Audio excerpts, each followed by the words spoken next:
Hello everybody, MegazardX here, back at it again to give y'all another very exciting collection reflection video where I take the time out to just go through my whole entire gaming library. It could be a game, could be a console, or it could be a limited edition. But today we're going to be talking about none other than Sonic X Shadow Generations. And yes, I flipped the box art around for here for the American version though, because I think this is the European one. And I always thought that this one's a little bit better than versus the standard box art for the USA version. Luckily that had a reversible cover. But all those thoughts aside though, in today's video, I'm putting a little bit of a twist up in here because while yes, this is a remaster of Sonic Generations and stuff, and you know, that game has been out on the market for quite some time though. Obviously, this game being remastered on that part of the content though, they did manage to pull up a little bit of a Nintendo where it's like with 3D World plus Bowser's Fury, where they managed to add in additional brand new content into this game that wasn't there previously before. And yes, that's all of the Shadow content though. So for today's video, I'm not gonna be talking about any of the Sonic Generation stuff. No. We're gonna be talking about the cool edgelord himself. Yes, I'm talking about Shadow the Hedgehog right here though. So in today's video, I'm just gonna be talking about everything that I experienced within that one game. It doesn't take that long to get through, about 5 hours at most though, at least for your first run though. But there's a lot of good content within that given 5 hours though. So we might as well go ahead and jump up in this video though. But if you hadn't already done so, make sure you're going to hit that like button, go ahead and hit that subscribe button and that bell to stay up to date on all things video game related I feel like talking about and discussing. And if you're curious and want to support the channel just a little bit more and to become a channel member, then feel free to hit that join link down below. But without any further ado, let's go ahead and jump straight up into this video.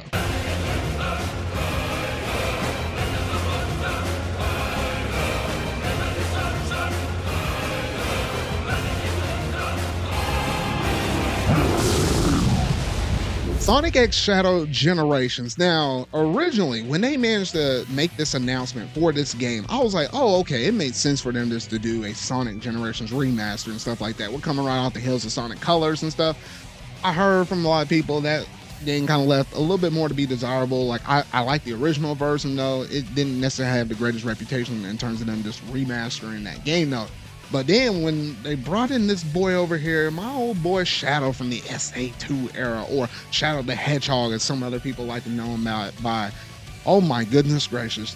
I was like, I certainly wasn't expecting this, but it kind of makes sense in terms of the approach that Sega's doing right now, because in the year when this was actually released, back in 2024, obviously, not only did you have this game that was pushing Shadow and stuff, you also had the movie inclusion of Shadow being in, you know, the Sonic the Hedgehog 3 movie though. So they were pushing Shadow hard, at least within this one given year though. And I honestly like everything they managed to do within the Shadow portion of Generations though, because much in the avenue of like Sonic Frontiers and stuff, like the open zone world aspect, they took that element and used it for the main hub world, but crammed it down into like a smaller, more confined area. It's not necessarily like extremely small, but small in the scale of Frontiers. While I guess technically in Frontiers, when you're running around in that world, there's a lot of areas where it didn't really have too much going on in it though. But with it being so jam-packed and consolidated in this one given game for the main hub world, there was always like something for you to do, like where you're grinding on something, jump on a springboard, collecting all these little small collectibles in between you doing these regular levels.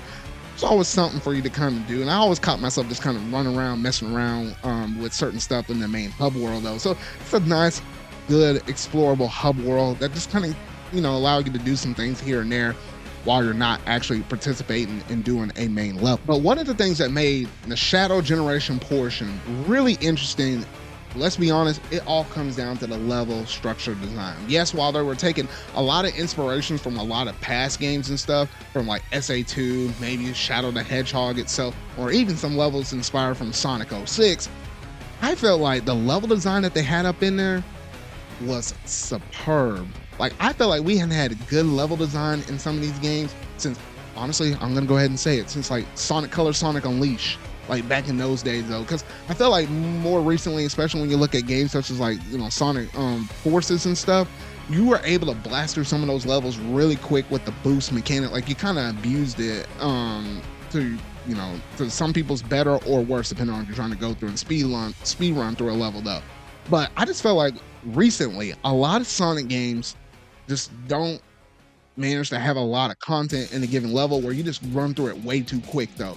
But on average, when I was going through and playing some of these Shadow levels in this game, on average 5 to 6 minutes, at least for an original first run of the level. Which I was like, hey, that's a lot of content for you to go through, and moving that fast and still have that much stuff to do. 5 minutes in a given level, though, I'm like, yes. I love when you're able to have so many different meandering paths off the thing, though, between the high ground, the low ground, or if you go off to the side and stuff like that. Like, there's always a lot of different ways how you can tackle a level and stuff. And that also brings into question, as well as, as Shadow's trying to go through this whole entire gauntlet of stuff in terms of the story and stuff. I mean, a lot of it is influenced from Doom. Like, we know that dude from Shadow the Hedgehog game.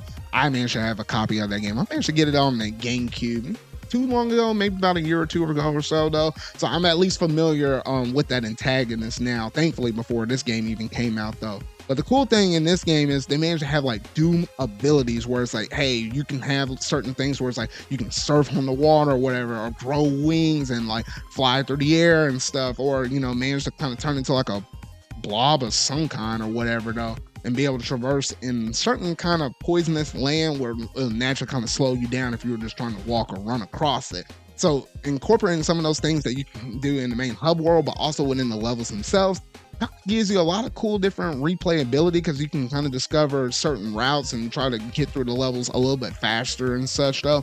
So yeah, it did kind of, diversify the gameplay just from the traditional boost mechanic, sidestepping that you're kind of used to in most 3D Sonic games in general, though. So yeah, you had the main core 3D ones, and then you have ones that were like a little bit more that were like almost like a 2D level, but it was like an ISO. I don't even know what you would call it, though, but it's like not quite 2D, but almost kind of like a 2.5D, like you're running at an angle, though. I don't know. Those levels were still really well designed, though, because at least for me, for the most part, modern 2D Sonic, from like Sonic Superstars and stuff like that, or those 2D Sonic levels that you had in like Sonic Frontiers, I always feel like the control in those games is just a little bit weird. It's just a little bit off. It doesn't feel quite as tight as like even just traditional 3D Sonic at this given point, though.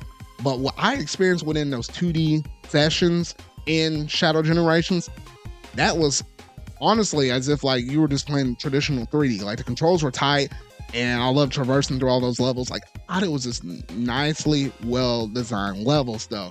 So yeah, and then obviously you had like a lot of inspiration from SA2 and stuff like that, and then obviously you had all these different boss battles and stuff, which all were pulled from a lot of different games. Like the very first boss that you fight was literally, so one of the first bosses you were able to play against was BioLizard, which y'all might have known him from SA2 as like one of the close to the final bosses in that given game, though.